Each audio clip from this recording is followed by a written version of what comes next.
Hello and welcome to a brand new episode of Dylan Knows. It is Saturday, September 28th, 11:04 p.m. On a Saturday. It's been the first week of autumn, and let's just say it's been a complete washout. First day of autumn itself on Sunday was phenomenal. However, a front came through that kept it rainy and cloudy and dreary, which is fine when it was cool. But then a hurricane formed in the Gulf of Mexico, and was a vicious one, Hurricane Helene, and caused massive damage across Florida, Georgia, and North Carolina. Particularly, one area that was hit pretty hard was Boone, North Carolina, which is where Appalachian State is, where my nephew is used to go to college. Isn't there now, but the town was basically decimated by the storm. Massive Class 4 storm when it hit the coast. And then it rolled up, not quite the East Coast, but like just shy of us. But we got some of the remnants of the heat and the warmth and the rain. It was a terrible, awful, humid, rainy, yucky, hot-filled day, and it pissed me off. But that's not how autumn is. Autumn is supposed to be much cooler, and there's not Jinxie. This is Pepper. I keep forgetting. And the good news is, looking at the forecast ahead of time now, we're looking at 72 degrees tomorrow, 69 Monday, 66 Tuesday, 71 Wednesday, 76 Thursday, 76 Friday, 74 Saturday, 73 Sunday, and 72 Monday, with lows in the 60s and 50s. So it looks like we're getting back into where we should be as October actually rolls in on Tuesday. So hopefully this last burst is enough. I'm sweating. Little peeved right now at my family, but that's besides the point. Not my whole family. My son's fine. But we're not going to talk about that right now. Next weekend, luckily, is going to be Friday. It's going to be my wedding anniversary, 21 years. And my wife and I are going to take the day off of work and spend time together. And then they're going camping. All three of them are camping, so I have a weekend to myself. I think I mentioned last week I'm going to try to watch a bunch of movies. I keep saying that every time, but this time I've decided I got a plan. I'm just going to get a stack of movies, put it down, just start putting them in one at a time and just sitting there watching it, not thinking, not moving, just grabbing one and throwing it in there. Not double thinking it, second thinking it, whatever. I'm just going to keep doing it. Might even go see Beetlejuice or the Wild Robot also at the movie theaters as well. So we'll see what happens. So I'm also planning, since the Ravens don't have a game until Sunday night, about 8:20 p.m., I got to do some grocery shopping for our dinner. But other than that, I think I might do a top 10 list show. I'm leaning towards 2004, top 20 films of 2004, since there were a lot of good ones at that time. So we'll see if that comes to fruition. And just when I get through this heat, I'm sweating. I feel warm, hot. It's disgusting. And I want to get back to what I talked about in my last show I did, where I talked about the top reasons why autumn is the best. I want it to be cool. I want it to be great. I don't want this crappy, shitty humidity and heat that we've had to deal with over the last couple days. Oh, was that a sign from the ghosts? Clicking on my flamingo. So let's get into it, I guess. Just not feeling it right now because of what happened before the show. But I'll work my way through it. I talked about that rain all week. Hurricane Helene, I talked about that already. So hopefully, things will work itself out. Our President Biden, is actually doing something about it, giving money for FEMA and taking care of people and helping as best they can.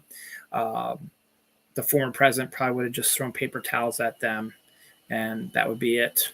So, and if they get into office, they're going to get rid of the NOAA, so you won't have, and FEMA, so you won't have any way of, saving yourself when something like this happens again, and it will happen again. But that's my political point right now. So we're going to get something else right now. I've had this in my refrigerator now for a couple weeks. It is the Coke Zero Oreo flavor. I've never been a big fan of Coke Zero to begin with, so I'm not really anticipating this, but this is the Oreo cookie flavored soda. I'm trying it so you don't have to. So let's get to it. Let's get the aroma. It smells like Coke. So here we go. Bottoms up.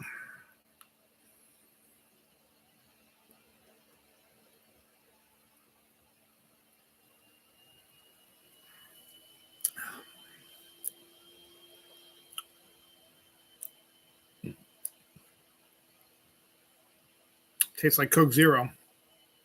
Maybe a little bit more of a chocolate note to it.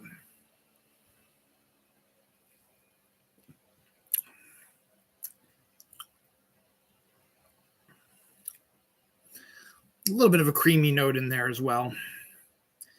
It's not very strong. The belch that I'm having right now definitely has the Oreo flavor to it.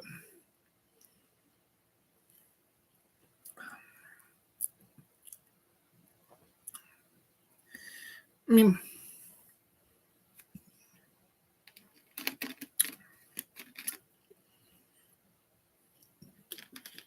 yeah, it's just tastes like Coke Zero. Again, there's a bit more of a chocolate note to it, a little bit of creamy aftertaste. The belch just definitely feels like you've eaten some Oreos because, you belch when you've eaten the Oreos before. I mean, it's fine. It's not disgusting, as a lot of people thought it would be. It just tastes like Coke Zero with a little bit of an extra chocolate note to it and a little bit of creaminess at the end. But other than that, it really doesn't taste any different. So that's just my take on it. My taste might be my taste buds might be a little bit different than yours, or wherever I got it from. I forget where I got it from. I think I got it from Royal Farms, not Royal Farms, a Wawa.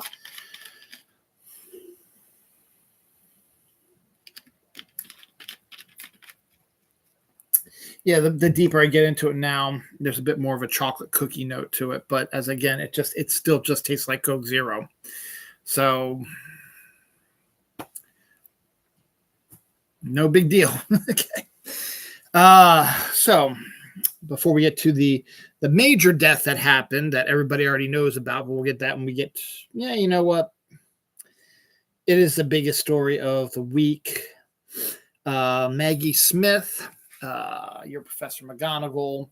She was also Wendy from Hook. She was also in Clash of the Titans, First Wives Club, Downton Abbey, stuff like that. Oscar winner. She was one thing away from an EGOT. I think it was probably a Grammy. So I'm sure she probably got an Emmy because she had done TV before. I know she got an Oscar. And I'm sure she got a Tony because she was Broadway, so she's probably missing a Grammy. Yes, Maggie Smith died at the age of 89. She looked a whole lot older than that, but she is our McGonagall, and it is sad. But I also played some of the great stuff she did in First Wives Club. She's phenomenal in that movie. I also played Ian McKellen's spot on perfect imitation of her. It's so great. But yeah, she was one away from an EGOT. So, but that's Maggie Smith for you. She had a hell of a career.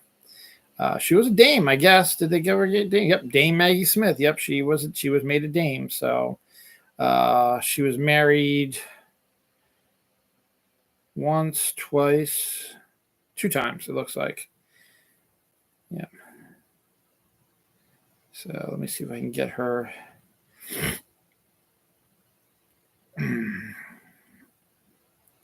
Her work. So I can just, there we go. This is my performances. She starred in 1956. She was in Othello. I wonder if that's the same Othello I'm thinking it was. Nope, it wasn't. Okay. With Laurence Olivier. Not bad. Death on the Nile, she was in that. California Suite, which I think she won her Oscar for. Clash of the Titans. Room with a View. Hook. Sister Act. I forgot about her in Sister Act. She was in those movies. She was in Richard III, The First Wives Club, which she's great. She's great in Tea with Mussolini. The Harry Potter movies, obviously. She was in the Divine Sisters of Secrets of the Yaya Sisterhood. Okay. Gosford Park. Nanny McPhee in The Big Bang. She was also in that as well. The Best Exotic Marigold Hotel. Downton Abbey, obviously. A Boy Called Christmas. So, yeah, she was in a lot of stuff. And then a lot of the TV stuff. She did a lot of Shakespeare, Downton Abbey. Yep, that's really bad. She did David Copperfield was a miniseries where she worked with for the first time ever Daniel Radcliffe, and she was the one that said, "Hey, why don't we try this kid Daniel Radcliffe out for Harry Potter?" That's a true story, actually, because she'd already been cast as McGonagall, and she said, "I worked with this guy; he might be really good," and she got the role. So. Yeah, definitely the more you get into it now, you get more of the cookie flavor, chocolate cookie flavor of it. The beginning just starts off like regular Coke Zero, and it still tastes like regular Coke Zero, but you do get a little bit of that chocolate twinge to it. So Maggie Smith passed away this week. That's the biggest story of this week, probably. The next biggest story this week is we got some Marvel news.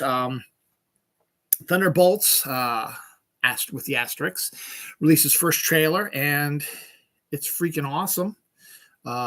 Hugely impressed with it. Even the haters and the misogynistic assholes are like, this might not be a bad movie, actually, even though they were already declaring it as dead before they even saw a trailer because they're stupid fucks. Carrie Condon and James Darcy are set to appear as Friday and Jarvis in the Vision Quest TV show starting up in January. Speaking of that, finally caught the first 3 episodes of Agatha All Along. Disney Plus has another MCU hit. Again, despite what the haters said before it came out, they were like, it's going to be another shitty movie. MCU is dead. And then it came out. They're like, oh, it's actually pretty good. And again, I don't agree with the Rotten Tomatoes scale, but it is certified fresh. And it has a huge 80 to 90% likability factor by the viewers as well. So it's a success for me. I enjoyed it immensely. We need more Aubrey Plaza. She was only in 1 episode. Technically, no, she was really only in 1 episode. We need more of Aubrey Plaza. But other than that, really good cast. Mary Jo Rupp popped up. Deborah Jo Rupp, popped up, and she was fantastic. And as always, the male character, Teen, is really good and gives you the speculation of who he is. I always, right off the bat, I thought it was Wiccan. We still don't know, still could be, but they've been intimating some clues that it could be Agatha's son that she gave away for the Darkhold. I loved how they set up the first episode to be like WandaVision, which was a different genre of television. The first episode was basically kind of a parody of the Kate Winslet mayor of whatever that is, where she won the Oscar or not, won a Emmy and a Golden Globe for that. I forget the name of the show, but she did it. They did an incredible parody of that, and it was very atmospheric. It was very cool. And then she reverted back to herself at the end of the episode. In the second episode, we got to see her get back to her normal self, grow her coven. Then the third episode had them on their first adventure on the Witch's Road, which was outstanding. So far, great first 3 episodes, outstanding show. Love it. It's perfect for Halloween, just like how Hawkeye was perfect for the Christmas season. This is perfect for Halloween. Absolutely adore it. Cannot wait to see the remaining 6 episodes, and love the fact that this will be going on all through spooky season in October, with it finishing up with the final 2 parts on October 30th, day before Halloween. Mephisto got his first shout out after people speculating at WandaVision. So very good, very excellent, very well done. 3 episodes so far of Agatha All Along. If you have not seen it yet, go ahead and check it out. If you're not familiar with WandaVision, you might want to get caught up a little bit on that, but you don't need to know about it.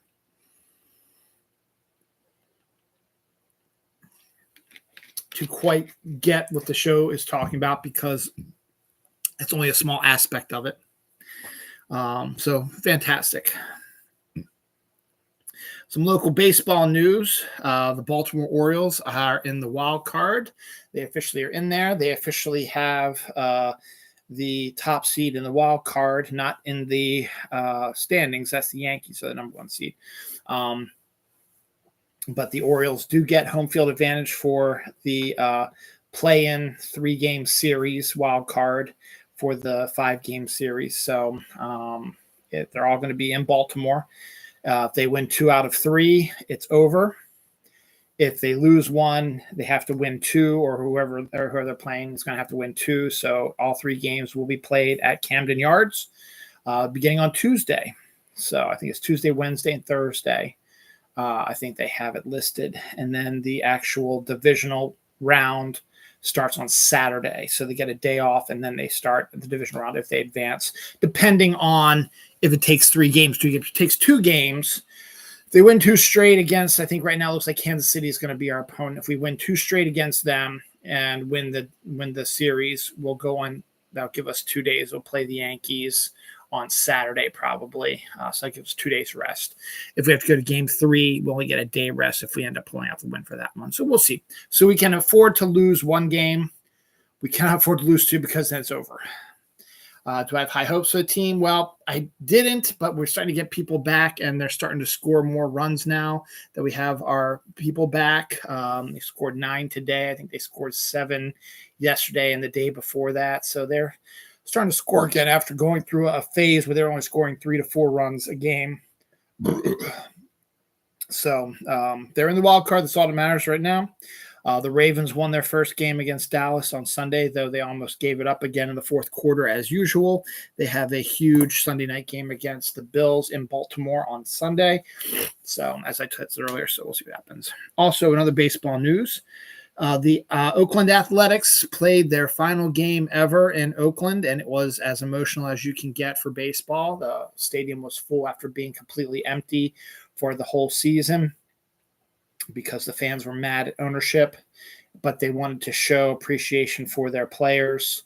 The movie Moneyball is set in Oakland, and they played Moneyball music over the highlights, and it really gets you right here. And the A's are a team without a home until Vegas is able to get their stuff together, which might take a few years because the stadium was supposed to be built pretty much by now, and they were supposed to just move from Oakland to Las Vegas literally by next season, but because Vegas is having issues, they have to play in Sacramento now for a couple of years. So we'll actually see what happens. So pretty interesting, but it's always sad when something like that happens, particularly with Oakland. I mean, Baltimore lost the Colts in '83, but we got the Ravens back in '96, and since then we've had the Orioles since '54, so we haven't had an issue with that. But the fact that Oakland lost their football team to Las Vegas, their baseball team to Las Vegas, and their basketball team to San Francisco or Sacramento and moved someplace else away from Oakland. Oakland now has no sports teams when they had 3 at one point. So I feel bad for the people of Oakland. Let's see what else. Any more baseball stuff? Oh, yeah, going back to Agatha All Along, scored 9.3 million views, making it a certified hit on Disney+. The Penguin Show on Max only garnered 5.3 million views, but for Max, that's pretty good. Disney, of course, is going to have more subscribers than Max is. And the fact that Penguin hit 5.3, I think, is they made it the second best opening of a show on Max of their shows.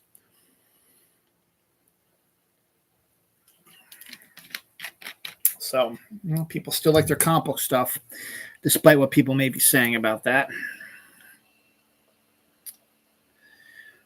Speaking of Max, Aaron Pierre and Stephen James are up for the Jon Stewart role in the Green Lantern show that is going to be made very soon on Max. And speaking of that also, we have our Hal Jordan, Kyle Chandler from Friday Night Lights.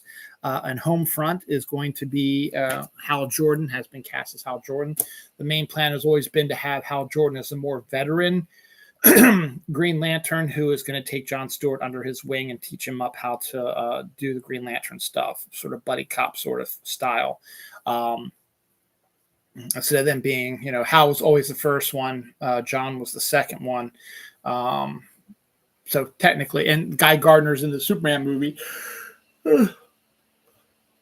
That's played by Nathan Fillion, so we'll see if he makes an appearance in the Green Lantern show, because it is going to be set in the same universe, so we'll see what happens with that. Speaking of Superman, Alan Tudyk has been cast in a mystery role in the Superman movie. But I think I know what it is, because they also announced that Crypto, the super dog, will be in the new Superman movie. So Alan Tudyk wouldn't surprise me if he's going to be the voice, i.e. the growling and the barking of Crypto. So we'll see what happens with that, because he did a rooster so well in Moana, and will be reprising that role in Thanksgiving sequel. So something about that as well. More DC stuff. A Deathstroke Bane team-up movie was announced this week, and that just seems like an odd team-up for two minor characters like that who normally wouldn't be seen together, until someone put it into a little bit of a, what's the word I'm looking for, into view as being a potential Secret Six series. Then it would make sense for Deathstroke and Bane to be working together in a movie, not just have the two of them just happen to stumble upon each other and team up. If they're part of the Secret Six team in context, that's what I'm looking for. That would make sense to me, instead of just a typical team-up movie. So could we be seeing a Secret Six movie? Absolutely. I totally believe it. Bane is a member of the Secret Six. Deathstroke never was, but this is the DCU. You change it how you want to. Mr. Freeze, a Mr. Freeze series movie set in the Matt Reeves Batman world, much like the Colin Farrell Penguin one, is currently in development. So we could see a Mr. Freeze to replace Penguin, because Colin Farrell has basically said he really doesn't want to do the role ever again.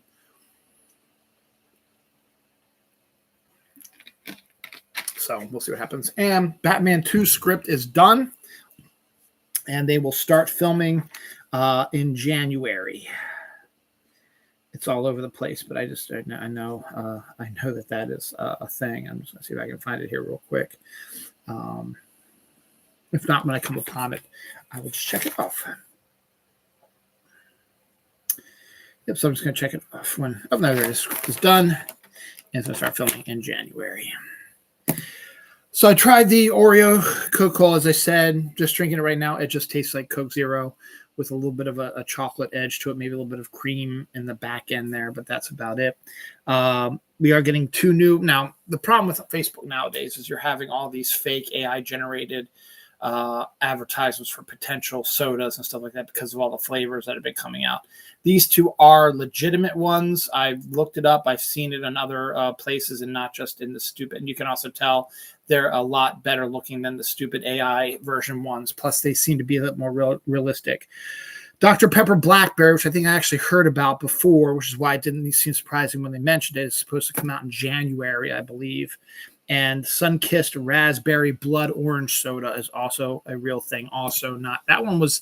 Is that to be a AI one? But no, people were basically saying no. This is basically going to be a real flavor also. So we got those coming up here very soon. So we talked about the death of Maggie Smith, but Harry Potter is going to go on. There's a Harry Potter baking competition set to debut on Max November 14th. Max is the member of the network, is going to be doing the Harry Potter TV show. The Harry Potter baking competition is set for November 14th on Max. So I'm assuming they're going to be baking Harry Potter-esque food. And the hosts will be the Weasley twins themselves. So you got to love that. So that could be interesting. But the weird thing is they're doing a baking competition on Max. But because it is Harry Potter connected, it makes sense in a weird roundabout sort of way. More baseball real quick. The Chicago White Sox have now set the record for most losses in a season with 121, which is really funny because they tied the record for most losses at 120, like back on Sunday. And then they went on a 3-game winning streak, which was really kind of funny. So, but they end up losing, I think, yesterday. So they have 121 losses. They have the most losses in Major League Baseball history. One of those wins that they had was against the Baltimore Orioles. So go figure. Let's see what else. The Incredibles, Mr. Incredible, Elastigirl, and Frozone. Their skins are now in Fortnite. They mentioned this during San Diego Comic-Con. I believe they were going to be doing them. They are now out in the shop, and they look really decent. They're just 3,500 V-Bucks, which is a little bit pricey right now. But you get all 3 of the skins. You get emotes. You get the back bling, and you get their pickaxes. So in the end, it sort of makes sense, but it's still kind of expensive. A lot of people are going to be upset about this, but Sci-Fi has canceled Chucky after a 3rd season, after 3 seasons. So you will not get a new season of Chucky on Sci-Fi. Had a fairly popular fan base and was considered a shoo-in, but I guess Sci-Fi just decided against it. Sci-Fi's been doing a lot of really stupid stuff anyway recently, so who knows that's going on with their stupid little heads. So it's a shame. But what was it? Tim Seeley, who is comic book artist and writer artist who created. I just had it too.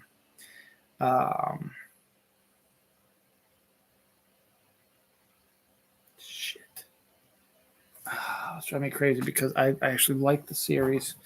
It'll probably come to me eventually. Hack Slash, that's what it was.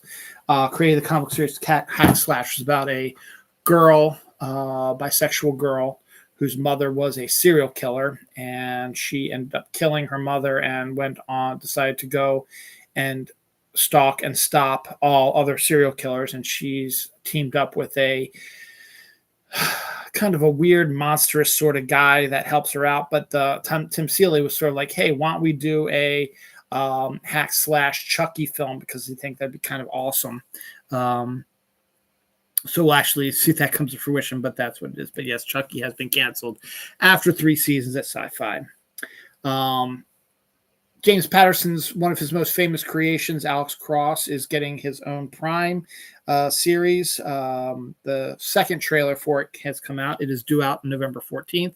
It looks very it looks like it's supposed to. He chases serial killers and true crime stuff and stuff like that. And this looks like it's going to be a seriously dark and creepy sort of show, which is also going to show the side of Cross that we always see, the guy who lost his wife and stuff like that, trying to survive with that. So pretty cool about that as well. Some local news. The Rams Head Live concert venue downtown is been being closed. It was bought out by another person, but I think they're shutting down Rams Head. They're either going to put something else in there, or they'll probably do something with it since they bought the property, but it's not going to be Rams Head, so they're shutting that down. Elevation trailer, Anthony Mackie and Morena Baccarina in a monster flick. Looks actually fairly decent. First trailer before it came out. It's going to be in movie theaters, I think, in November. And it's a decent looking monster flick from one of the producers of The Quiet Place. It looks like that, Anthony Mackie is a guy they're up in the mountains and they're hunting down this weird 4-legged sort of weird creation monster that's coming after them. So it looks pretty decent and looks like an excellent action adventure monster sort of flick. So actually looks, as I said, fairly decent. Nobody 2 has finished filming and is set to debut August 25th, 2025, my son's birthday. So that's interesting. Kentucky Fried Chicken has created their own Colonel Sanders anime. Not even lying, not even an Onion storyline. It is a true story. So if you're a fan of Kentucky Fried Chicken, there is now an anime for that. PlayStation may be canceling PS5 Pro 30th anniversary pre-orders. No reason is given, but it's possible why it could happen. A literal shit show hit China this week as a sewage pipe burst, spewing feces and piss and all kinds of waste into the air and covering the area around it. So a literal shit show, shitstorm hitting there right now. Earlier today, I witnessed one of the most interesting trailers of a film, which I have no idea if it's coming to movie theaters or if it's going to direct to something or when it's even coming out. If you can, do yourself a favor and type in Flow trailer. Flow is an animated film about a black cat that teams up with a capybara, a lemur, a bird, and a dog to navigate a ship through a newly for a search or captaining a boat in search of dry land after the planet they're on, obviously maybe Earth, is turned into a literal water world. So there's like very little land, and they have to, survive on a boat together. And what's interesting about it is, this is what I thought Wild Robot was going to be, but it turned out not to be the case. But Flow has no, as far as I can tell from the trailer, it seems like there's no animated voices or dubbing or whatever. There is no singing. So when there's conversations, it's going to be cats meowing, dogs barking, birds squawking, lemurs making whatever noise they are, cat birds, whatever making their noises are. It is an incredible trailer. Flow trailer. Type it up. Look at it for yourself. It is a film I want to see yesterday. It looks so good, and I hope we get it sooner than later. I hope we get it this year. It would be great, particularly around Christmas time, and like on Netflix or Prime even I would go for. And if it makes itself in theaters, I might even watch it in movie theaters. It's that good looking, and it's just from the trailer, but it looks so phenomenal. Not done by Disney or DreamWorks or any of these. It's a foreign-made international film, not Japanese either. So I got to see it. And you got to watch the trailer. It is outstanding. The art is fantastic. And the animals are not Disney-fied animals. They are real animals who make real noises. And that's what I was kind of hoping that Wild Robot would be, sort of a Miyazaki-esque sort of film with no singing and no actors voicing the characters, but that's not the case. But I still want to see Wild Robot because it still looks good. But Flow has my interest more peaked than the Wild Robot. But I am going to see Wild Robot, though.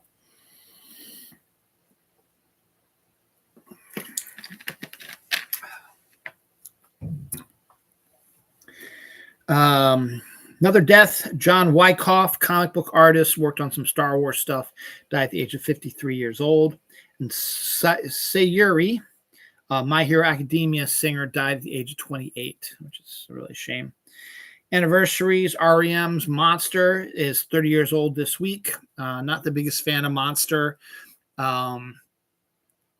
Did not like it particularly. There's a couple of good songs on it. Bang and Blame is good. What's the Frequency, Kenneth? Strange Currencies. And there's like one or two other ones, but the rest of the album I did not like, because after their first two sort of more softer, Out of Time, Automatic for the People, sort of softer, non-real rock albums, they put on an entire rocking album, which is fine if the songs were even interesting. And as I said, only about 4 or 5 of them really piqued my interest. Crush with Eyeliner is another good one for that one too. But it is a definite change to REM, and it started their decline, I'm almost betting, because they were the hottest act in the world after Out of Time and Automatic for the People. And Monster did okay, but did not do nearly as well as Automatic or Out of Time. It also spawned the absolute hellhole that was the Monster concert tour, which I've documented multiple times, an over a year-long tour for REM, where multiple things, medical emergencies, multiple issues happened to REM, which soured them on touring. While they were touring, they recorded songs for a new album called New Adventures in Hi-Fi, which is an outstanding album. But after New Adventures in Hi-Fi, that was when the REM went from being a quartet to a trio. Original member Bill Berry left, and the remaining three decided they were going to stay on, enter the new century as a trio, and they're only lasted about 9 years after that, and then they broke up. But Monster, to me, is the beginning of the end for them, even though New Adventures in Hi-Fi is really, really good. That's just me personally. So that's the anniversary. Knight Rider, 42 years old this week. Ed Wood is also 30 years ago this week, 1994. And the Mars Pathfinder mission beamed back its last data 27 years ago this week. So Pathfinder is a mentioned in The Martian, which takes place in the future, which is really interesting. And Double Jeopardy debuted with Ashley Judd and Tommy Lee Jones, I think, debuted 25 years ago this week, which makes it 1999. All right, page 2 of 4, I think. Cellar Door trailer with Jordana Brewster and Scott Speedman. Didn't watch it, didn't interest me, but I just wanted to mention it because you might want to check it out for yourselves. Dirt is a new film starring Malcolm McDowell and Heather Langenkamp. It's a horror film. Okay, not much else to say about that. The Hellboy Crooked Man movie will not be going to movie theaters. It'll be released on digital October 8th here in the States. It did make it to a couple movie theaters overseas, but here in the States, it is going direct to digital, meaning you can pick it up probably on Prime. Got to pay $30 or something for it if you want to watch it. But it will not be on in the movie theaters. Batman finally got his star on the Hollywood Walk of Fame this week. He is the only superhero on the Hollywood Walk of Fame at this time. It's going to be a matter of time for Spider-Man and Superman and Wolverine get on there as well. Maybe even Deadpool. Maybe not Deadpool, but at least Spider-Man and Superman and possibly Wolverine are the next possibilities. If they're going to do this, they're going to do it. John Carpenter made some news this week, even though he didn't do anything, and which is a sign that online stuff is not perfect. Not that we said it was, but there's a site called Letterboxd, which I guess is a site that does movie reviews and stuff like that. I should check it out. It sounds like something that I would dig. But somebody screenshotted a bunch of reviews from John Carpenter where he reviewed movies, including Halloween 2, which he wrote, and said it was a piece of garbage. Excuse me. And they asked John Carpenter about it. He said, "What the hell is a Letterboxd?" He had no idea what it is. The person who was writing these reviews was using John Carpenter's name, but was not John Carpenter. John Carpenter had never heard of Letterboxd before. The Last of Us Season 2 trailer debuted this week. I didn't see the first season since it's on Max or whatever, but I'm not watching that, so it doesn't matter. Mozart dropped a new single after 233 years. Insane. Absolutely insane. That we get new Mozart music 233 years after he lived. It's insanity. Haven't heard it yet, so don't know if it has a good beat. You can dance to it, but could check it out there a little bit. The Ballerina trailer with Ana de Armas, Keanu Reeves, Lance Reddick in his last role, and Norman Reedus. It's a John Wick spinoff. Keanu Reeves is not a star in it. I think he has a cameo role in it. Unfortunately, when I went to tap on the trailer itself, it did not show up for me. They said it was deleted. So I have not actually seen the trailer. I've seen bits and pieces of it. It looks like your typical sort of John Wick sort of film. And if you like that sort of stuff, and it's Ana de Armas, so of course you're probably going to love it. And hey, it goes both ways. Norman Reedus and Keanu Reeves is in it too. 7-Up, I was just drinking my Oreo Coke. 7-Up is dropping a Shirley Temple flavored soda, which seems really cool.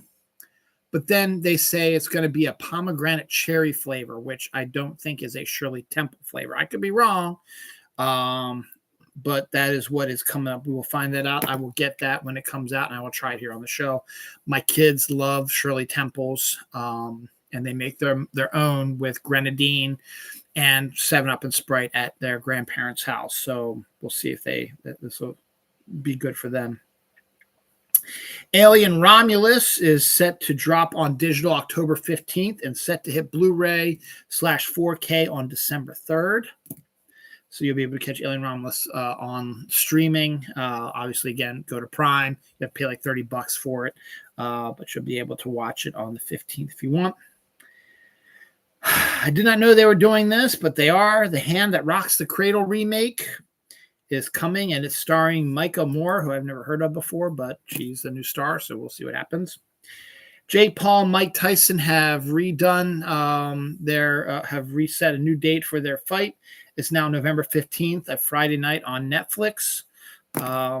If Mike Tyson does not absolutely destroy Jake Paul, it's a total fixed job. The reason why they canceled before is Mike Tyson did have an injury, sickness, or whatever, but Jake Paul and Mike Tyson's still a brick wall, and Jake Paul is a piece of shit streamer who doesn't know what the fuck he's doing, who has his championship stuff has all been bought by fighting older boxers that are out past their prime, and he's paying them to drop so that he has a better view of it. That's just my opinion anyway.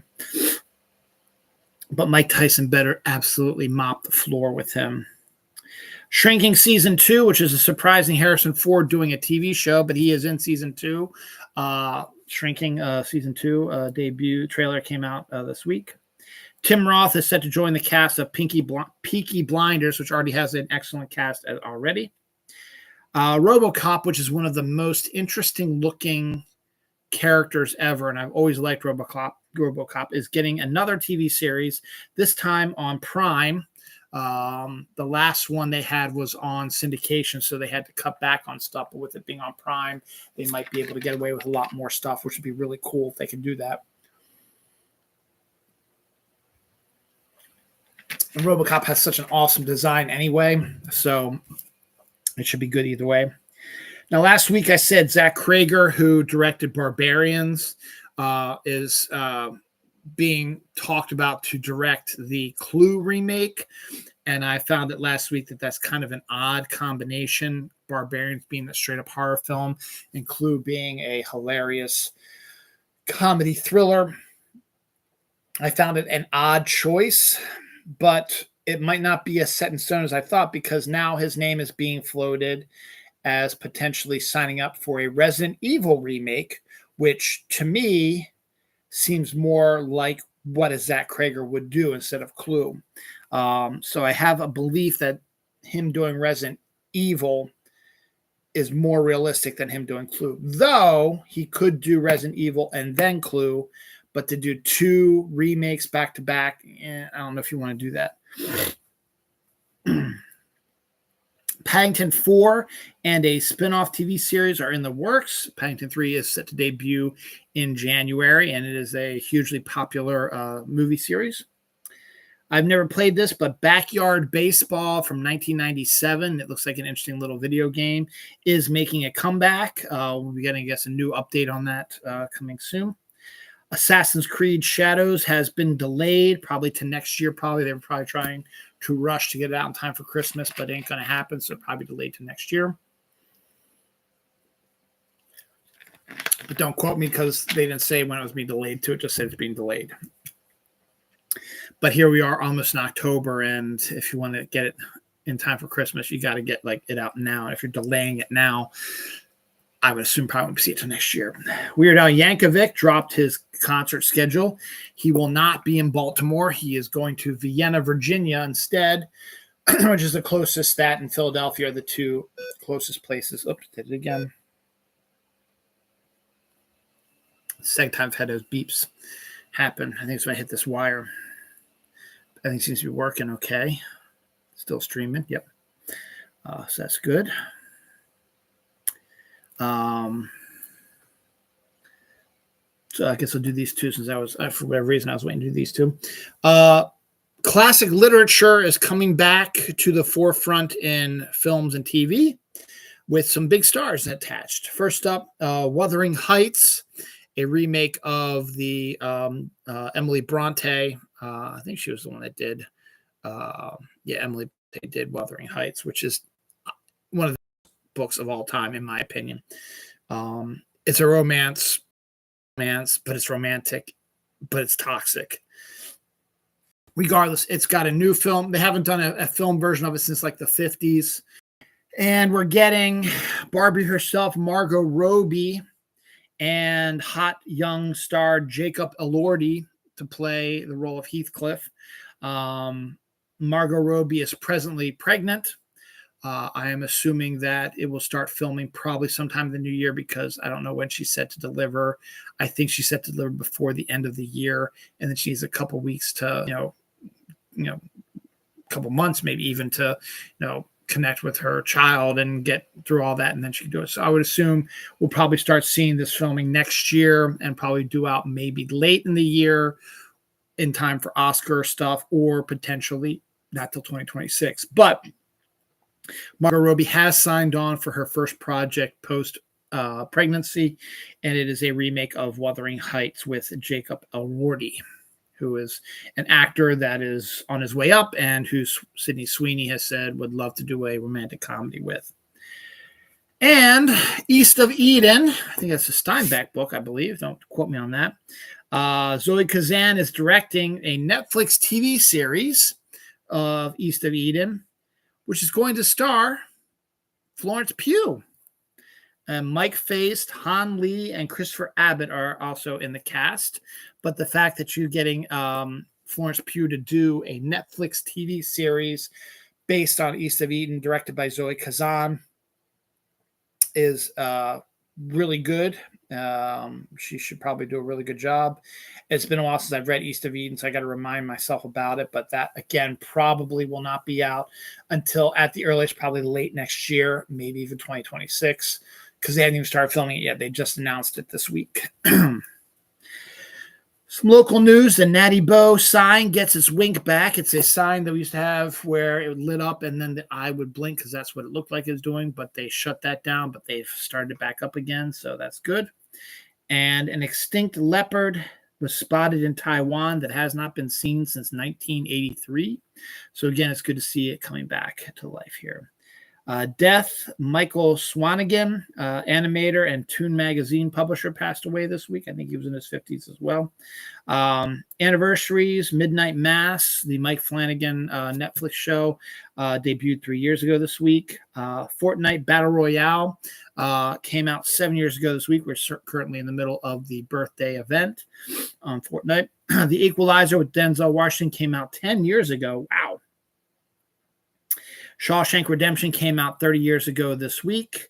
Rush with Chris Hemsworth came out 11 years ago this week. And also local news anniversary, Justin Tucker, kicker for the Baltimore Ravens, who's had a rough year, hit a record, NFL record still holds up, NFL record 66-yard field goal 3 years ago this week against the Detroit Lions that pulled victory out of defeat. But took a 66-yard field goal in a dome to win the game, and it bounced off the crossbar and went through. But it still was a 66-yard field goal, and it's still the NFL record to this day. Well, that Dallas kicker is getting a little punchy, though. He had a 60-some-yard one against the Ravens this week. He tried a 66-yarder during preseason, I think he might have got it, but I think it was called back due to a penalty.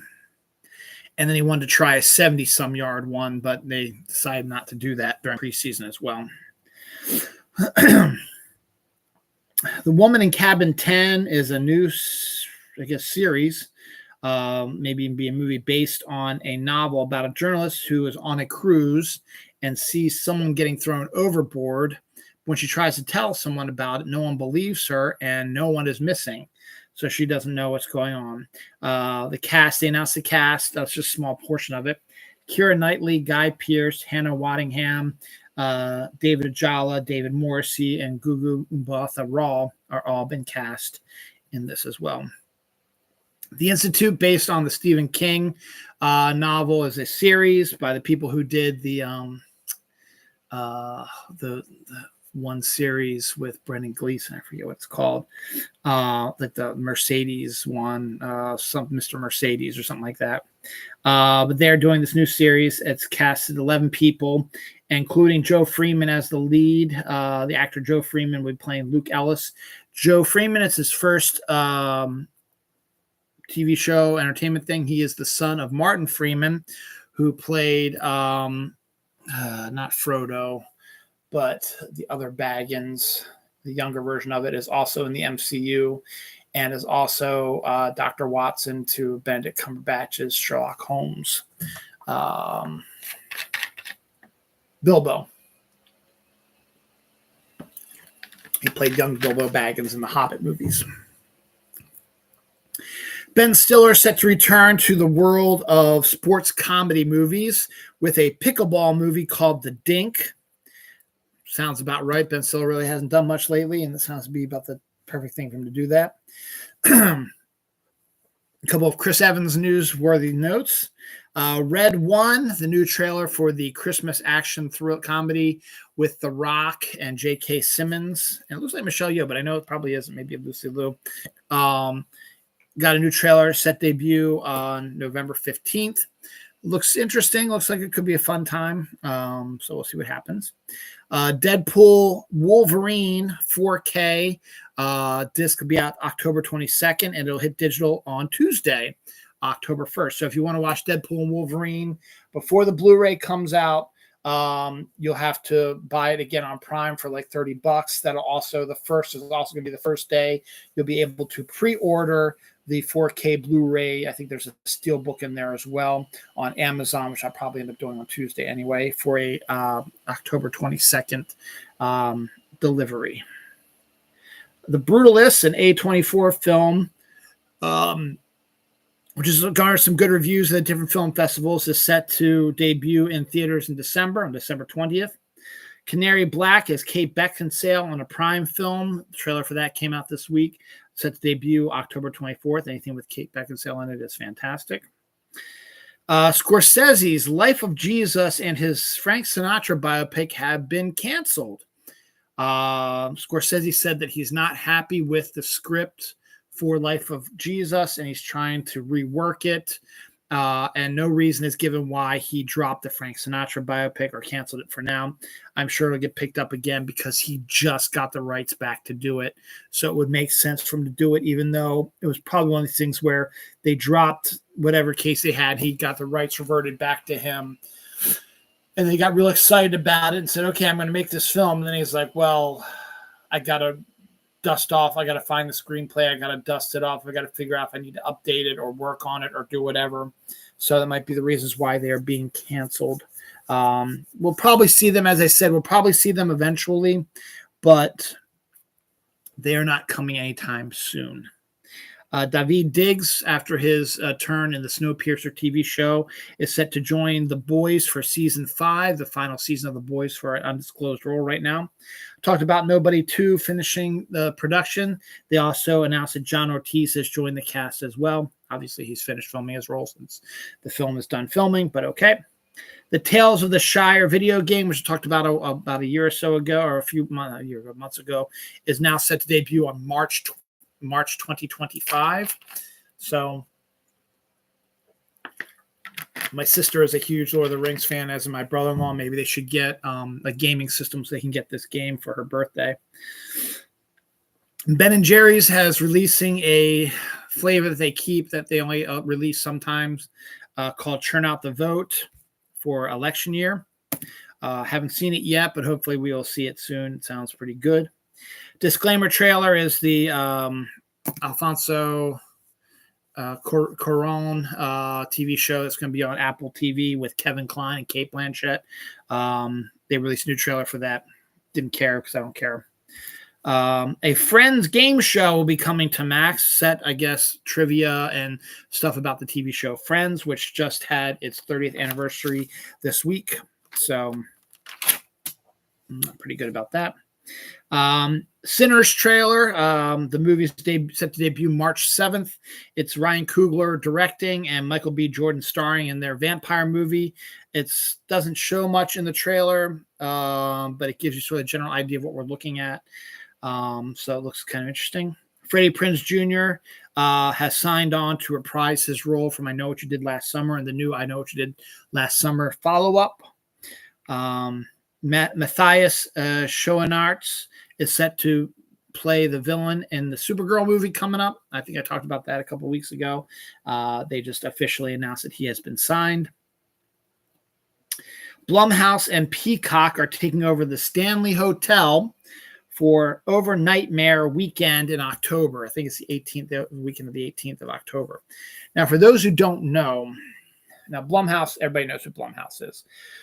Blumhouse is a great horror production company which makes horror films for like $1 million to $5 million with not too many famous people in it, but they're interesting horror films.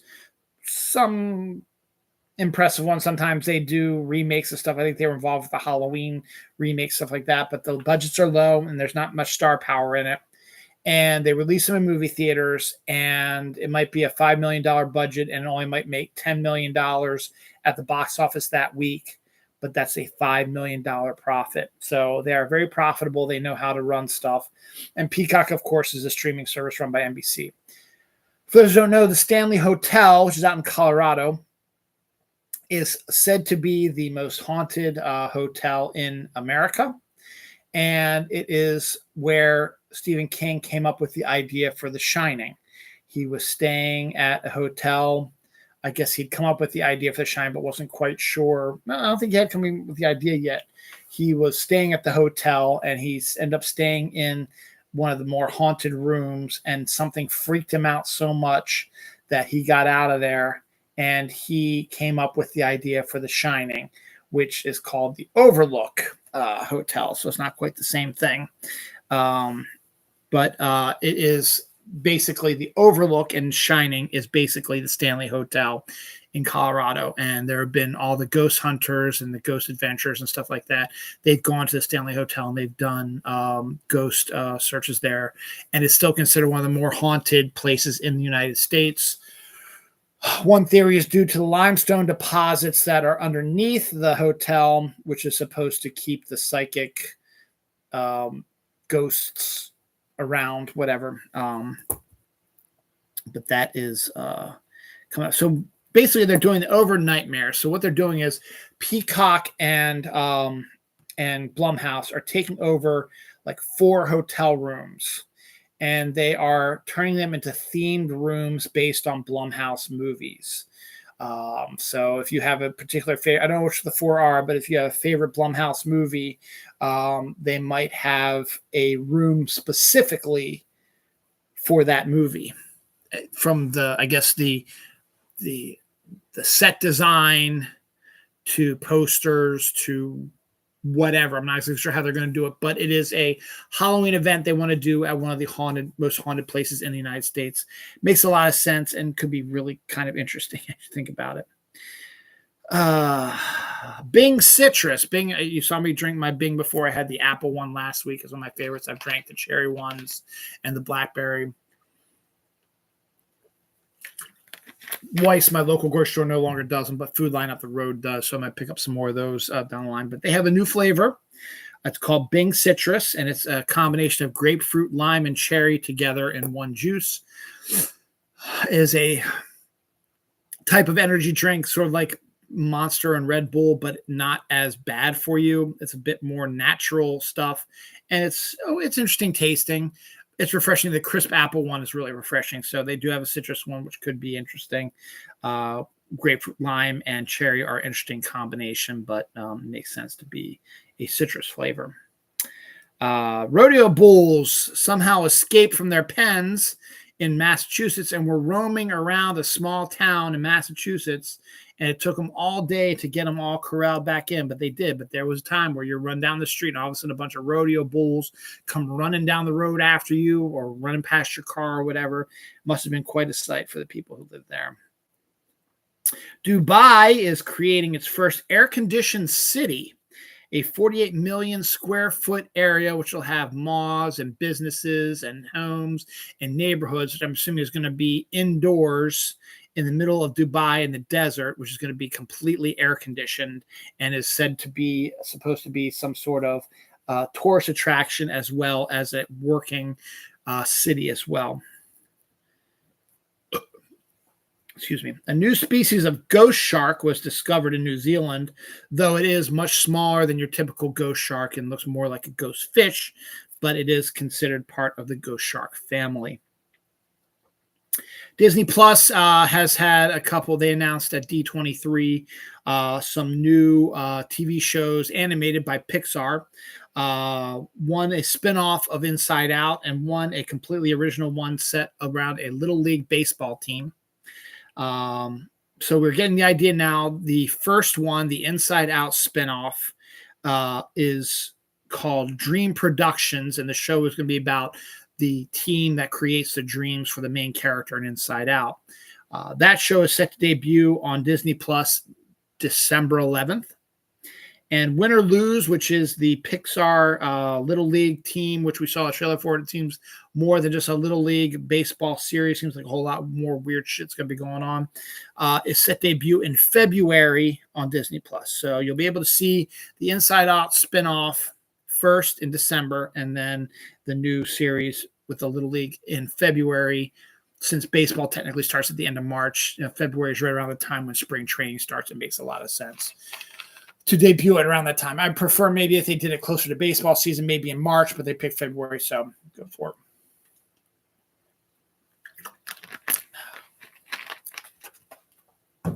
it. Any other news things before we get to anniversaries? All right, anniversaries. The Last of the Mohicans, I think an underrated movie. A lot of people don't know about it.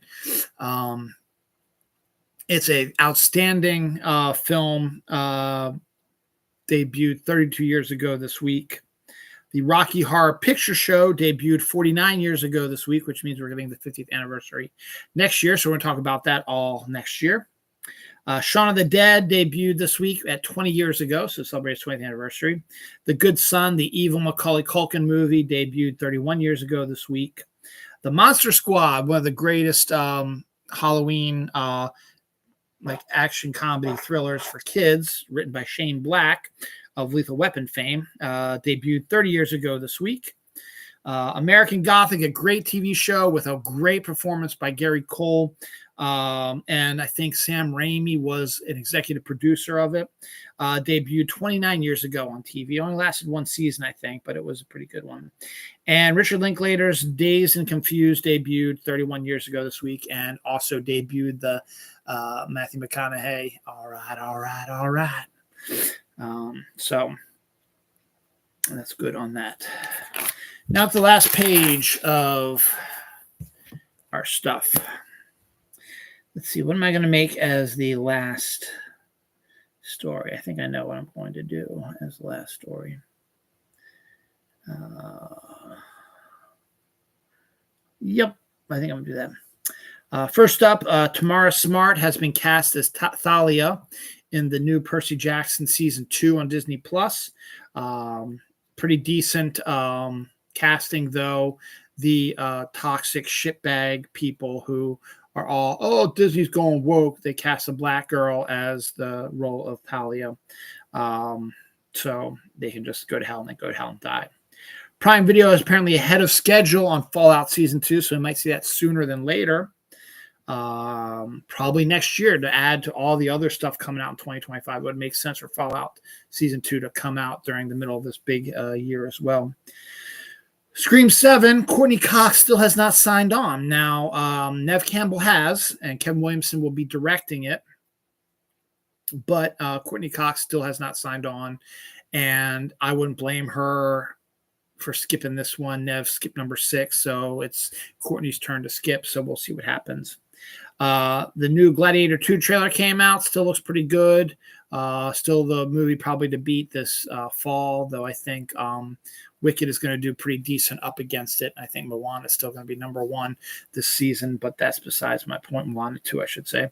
And then Ridley Scott mentioned that he has an idea for Gladiator 3, so we'll see if that actually comes to fruition as well. Transformers 1 only earned $39 million. It is now being considered a flop since it only gained about $9 million this week. So it was $75 million to make. So it is considered a flop now. So yeah, we'll see what happens. Adria Arjona, who was just in the awesome Richard Linklater Hitman show, is set to star in A24's horror thriller Onslaught.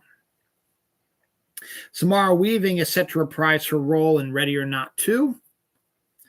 The Lincoln Lawyer Season 3 trailer debuted, with it premiering on October 17th. Lucas Haas and Cameron Britton have joined the cast of Spider-Man Noir, the Nicolas Cage, Brendan Gleeson Prime series based on the Spider-Verse character, but it'll be live action. Hayride to Hell, Kane Hodder's new B-movie horror film, is a great idea for a horror film right around Halloween. So that's debuting on video on demand and so on and so forth. We got our first look at Oscar Isaac and what's his face's Frankenstein movie as Victor Frankenstein, and Guillermo del Toro's Frankenstein movie. All My Children is being resurrected as a series of new Lifetime movies. It's really cool to see a former soap opera, which used to be hugely popular and hugely powerful, and then got canceled due to whatever reason, coming back as a series of films for the fans of the show to get some closure on it.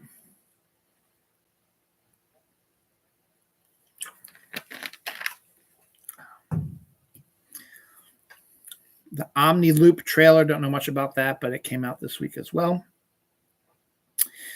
3 Mile Island power plant is set to come back online with AI running it. That doesn't freak me out too much, since it was a nuclear power plant that did have an accident back in '79 up in New York, New Jersey area. So a lot of people up there are nervous about it also, because it could have been a whole lot worse. Could have been just like Chernobyl, but it wasn't, but it could have been. And so with the advent of AI taking control of it, makes it even more of a scary prospect. So we'll see what happens with that. A 6-year-old California boy who was abducted in 1951 was found alive on the East Coast almost 70 years later.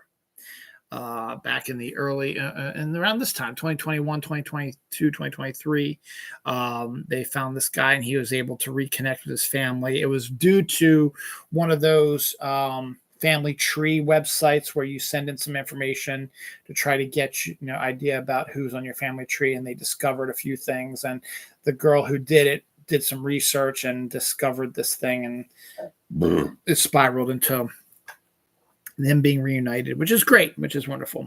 Just took 70 years to do it. Cards Against Humanity is suing SpaceX for $15 million over a land dispute where I think SpaceX rockets have been crash landing near the property that is owned by the Cards Against Humanity team company. So they're suing them for $15 million. I've been saying this before. Something is coming. I don't know when, and I don't know if I'm just being overly cautious, I guess, is the proper word, but California has had 2 more mini earthquakes. Today alone had 2 separate 3.2 magnitude earthquakes in the same area where they've been having multiple earthquakes over the past few months. It almost seems like every couple weeks, a 3 to 4 magnitude earthquake is hitting almost the exact same area. So something's happening. Something's on the verge of happening. Don't know, again, as I said, what it is, if it's anything, if it's just me overthinking it, but there's something doesn't seem right about it. Before we get to the final story of the week, another death. Mercury Morris, dead at the age of 77, was part of the unbeaten Miami Dolphins football team. Anniversaries, Tim Burton's The Corpse Bride debuted 19 years ago this week. Empire Records debuted 29 years ago this week. Seven also debuted 29 years ago this week. Alf debuted 38 years ago this week. Baywatch debuted 35 years ago this week. I already mentioned this, but Friends debuted 30 years ago this week. And the show that my wife and I used to watch on Fox, Sleepy Hollow, debuted 11 years ago this week. Also, Lost debuted 20 years ago this week. So a lot of anniversaries going on here. Okay, so the final story of the week is a story that popped up on my feed literally about 2 or 3 hours before I did this show. In the long run, it's really not going to be a major story.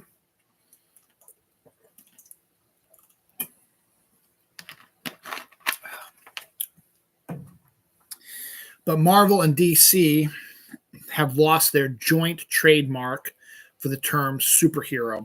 Apparently, I didn't know this. Marvel and DC signed a joint trademark in 1977 to trademark the term superhero to only be, I guess, trademarked for Marvel and DC characters. Every other, I guess, which is weird because people still call other comic book heroes superheroes, but Marvel and DC own the trademark to it as of 1977. That has apparently changed now, where the trademark has been, lost by Marvel and DC. I don't know if they just failed to sign to re-up on the trademark. Again, as I said, I don't think it's going to be a major issue or major detail or be anything that's going to change the world in any way. But I did not know that Marvel and DC owned the trademark to the word superhero. Now I do. And they've just lost that right to the trademark. So that is it for this week's show. Thank you for the fluctuating viewers, the most I've had in a long time watching live. I had 4 at one point. I got 3 right now. Thanks, guys. I'm almost done here. Guys and gals, I should say. Don't know if you're male or female, but thank you for watching. Next week's episode, again, as I said, will be the first week in October. This is the last show of Dylan Knows in September, because next week, October 1st, happens on Tuesday.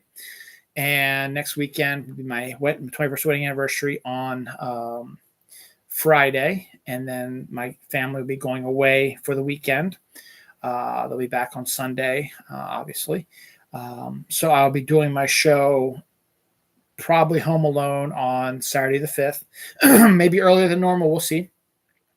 As I said, my plan is to just get a stack of movies I haven't watched yet.